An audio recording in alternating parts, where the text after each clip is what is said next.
how to factory reset your Amazon Echo Dot Max. In case you're having issues with it, you don't have to get the app. You can do the reset directly on the device. So let's get started right away. So make sure that it's plugged in to power, and you're gonna need to press the volume down button, this one right over here, and the middle button, the one that is for the microphone enable disable, for around 15 seconds. So let's do it together.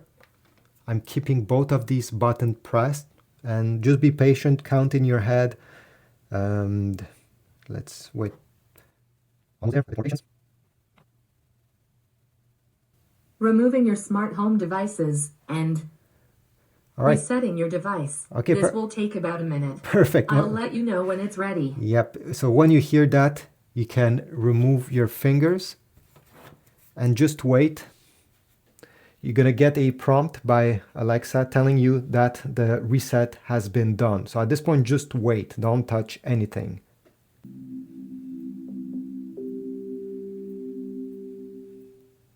Hello.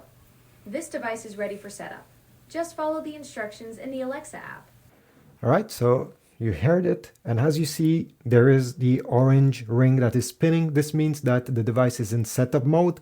Open your Alexa app and you'll be able to set it up with a new device. Or if you're thinking reselling the Echo Dot Max, well, simply unplug it, pack it, and you're good to go. Your information has been wiped out and the next person will be able to use it as a new device. Thanks for watching. Please leave a like, subscribe, comment down below, and I'll see you in the next video.